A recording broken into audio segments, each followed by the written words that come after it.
Hi, welcome to HeKate's Crossing. Okay, I just watched Sparrow Tarot, which I'll put the link down below.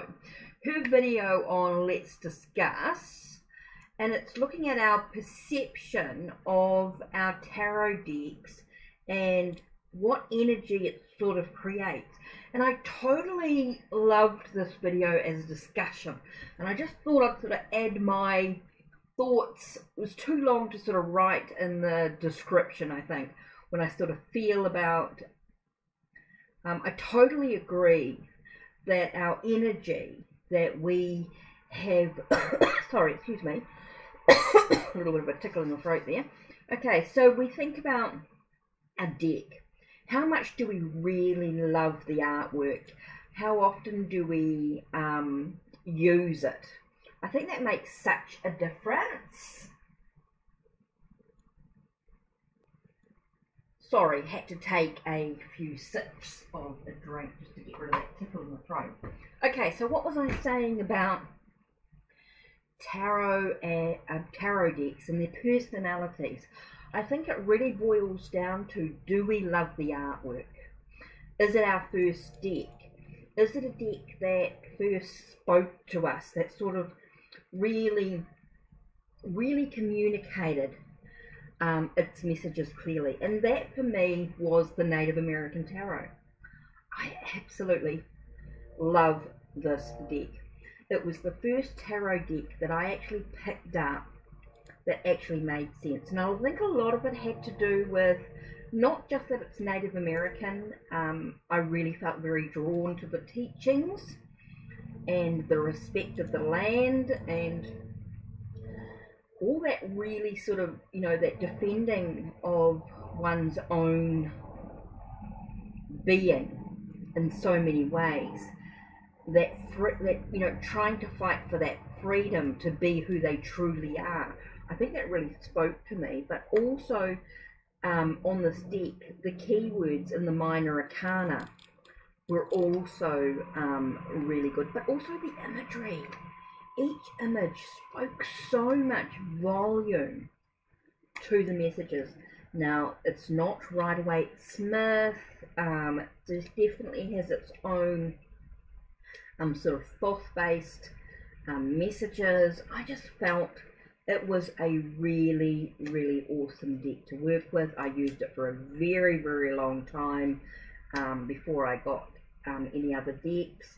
So for me, the Native American Tarot is a deck that really speaks volumes in so many ways, and it has its ability to read on so many different levels. It can get quite deep, it can be quite mundane. It's got a really good, and I think that is my perception, you know, and then that's not for everybody. That is for me. I love the back of the decks too. I just love the simplicity. I just know there's something about it that really is it. Okay, coming from the other spectrum, I'm not, even though I do a lot of sort of love readings and all that sort of thing, none of the decks have really spoke volumes to me. Now, I quite enjoy the Romantic Tarot, but it has taken a little bit of work to not just think of the method, you know, the system it uses in regards to relationships. It's keeping things in context, okay, which I know is really important when doing a reading. This is a little bit, I had a little bit of resistance, and I had to really work at opening myself up to the messages. It really took a little bit of work to sort of look at the imagery in relationship context in a way that wasn't Rider-Waite-Smith image. There are some differences. I mean, I think because of the clothing, the style, there's just something about it that's a little different, a little unique, and it just took me a little while, but absolutely love it. And I edged it, which I'm absolutely loving, which I think has made a huge difference to me overall. Looking at also when it comes to tarot. The Rider-Waite-Smith tarot, I struggled to really get a clear message, and I think that was just a perception because I love the Native American tarot so much.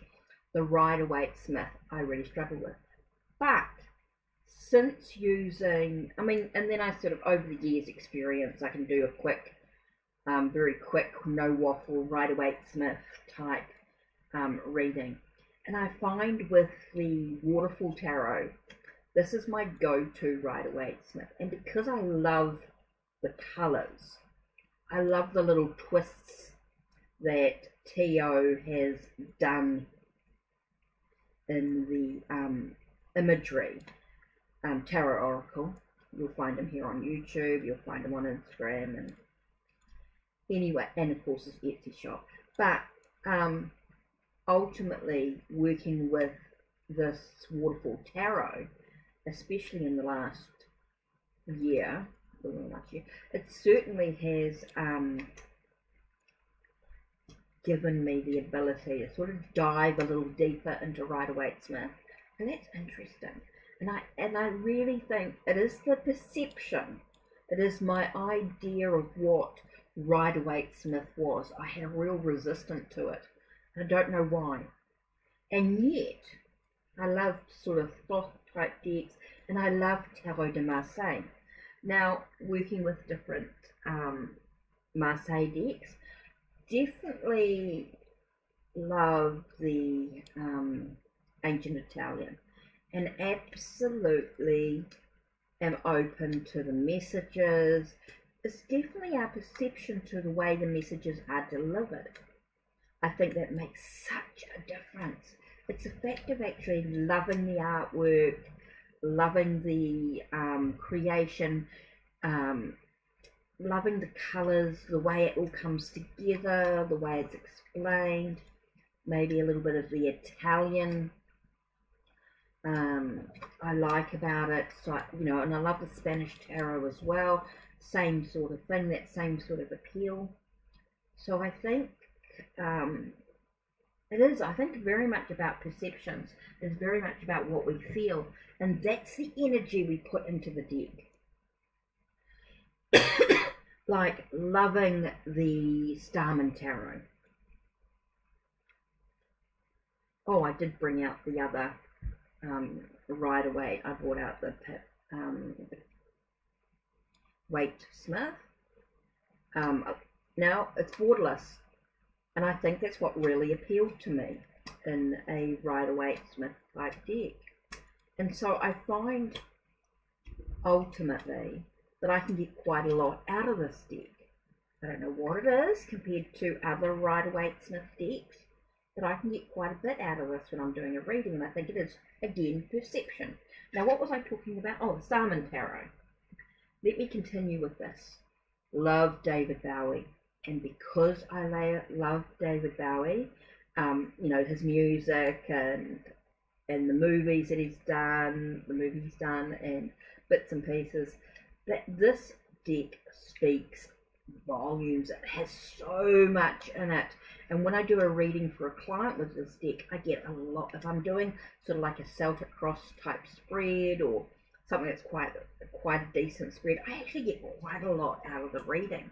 It does give me many layers, and so absolutely adore this deck. Again, perception, and also because I think I bought it for my birthday, with the money that I got, I edged it.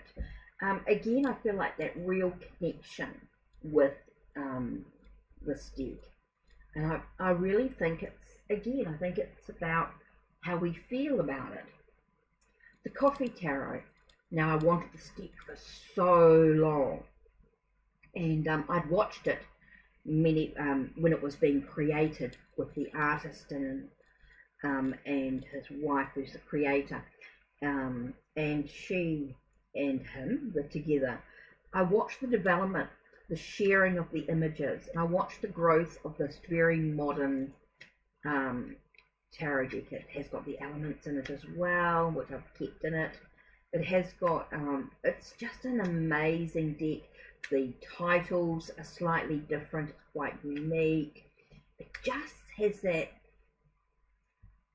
something, that growth, that development, and because I watched it, I put a lot of love into it. I get quite a lot out of them, out of the cards. When you look at the images, I do get quite a bit out of it, especially if I'm reading for a particular client and I pull this out and I start reading for them. I get a lot of information coming up from the cards. When you're reading for a client specifically, I find the decks, there are certain decks that just give so much information, and it's straight up, and I think the personality comes from our perception. Definitely that is part of the process, and I think it is part of it, and I love it. Oh, and I just wanted to add something in here, and I'll just go and grab it 1 minute. I will be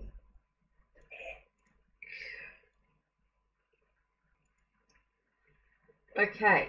So 1 minute, let me just get rid of that there. Okay, so we're looking at Rattly Valentines, and I know this was originally by someone else, but let's just Rattly Valentines, Angel Tarot. I know when I first got it, everyone's like, oh, it's such a fluffy deck, it's all love and light, you know, there's no darkness to it. But my experience with the angels is that they give you challenges. Yes, there's always hope and there's always the possibility of change, but I found when I'm reading this deck with my own perception of working with angels, as I always thought that they gave you the ability to deal with any challenges that you're given, and you're told, yes, this is what's happening. You're getting, the angels are giving you a bit of a kick in the butt to sort of move in the right direction, to make better choices.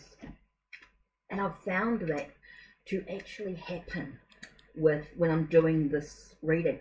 I do not find it light and fluffy. I find it good kick in the butt type readings.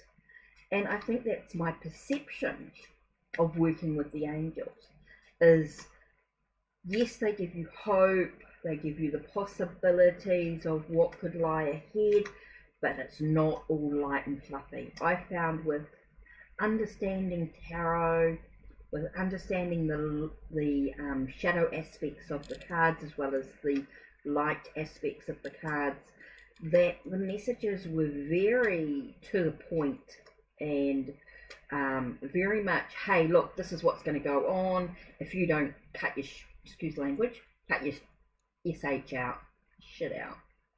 You know what I mean? So if you don't make the right choices, this is where you're headed. So I found this to happen with this deck, and that was a perception, and I think that's very much so. If you have a perception of this being a very light and fluffy deck, that's the type of readings you're going to get with it. So I really think our perception of a deck is going to make a huge difference. It's like when choosing a, you know, there's so many witchy type decks out there. Decks that are sort of witchy orientated. And for me, I had to look at a tarot deck that I felt was going to really give me that nature connection, that connection to our aspects of maybe that we deny within ourselves. So I really focused on the silver witchcraft, and that's the perception that I got from the deck, and that was my perception of what I wanted, and that's what I got. And I think that's very much for me when I'm choosing a tarot deck. I think about what do I expect from that tarot deck when I get it. And that's what sort of seems to come through over time. Seems to be those sort of types of readings. I think our perception, if we don't like an art, if we don't like the art on a deck, or we don't resonate clearly with a deck, if we find ourselves maybe in a state of confusion when we pick up a deck, that's the type of readings we're going to get. So I really believe our perception is what influences our tarot readings and our connection, the energy to the deck overall. So that was my thought, a little bit of look at some of my decks. It's only a very small percentage of my decks, but I use them in different ways. And it's our perception. We say that, like, the romantic tarot is only suitable for romance readings, and that's exactly what we're going to get. The coffee tarot for those everyday type readings, that's what we're going to get. So I really think our perception, it's like, I think with the chakra wisdom tarot, for me, my perception is that I'm only going to use the chakra wisdom tarot for chakra type readings, or for readings that are on a healing level, maybe a bit more about our chakras, our colors. I think it's going to be a lot more of a healing deck. So that, to me, is my perception of the types of readings I can do with this deck, and that's what it's going to give me. Because that's when you dive deep within a deck, when you actually work with it for a little while and you start shuffling in that energy, you start working with it, you start doing readings with that deck for yourself, for practice, for study, that's the type of readings it's going to give you. That's the energy that's been infused with this deck. It's all about your own perception. Now, if you've got this deck and you go, no, I'm going to use it for everything, whether it's relationships or it's business or whatever, I'm going to use this reading for relationship readings. That's the type of readings it's going to give you. If that's in your mind, that's your perception of what that deck is going to be. That's the energy it's going to give you. The decks tune into our own perception. Anyway, that's it from me. I will link Sparrow Tarot's video down below, so go and watch it. Go and listen to her thoughts and how they feel about it. So yeah, don't forget to subscribe, like, and share the video. Don't forget to ring the bell if you like, so you know when the next video will upload. And don't forget to go check out Sparrow Tarot. So that's it from me. Take care and blessed be. Ooh.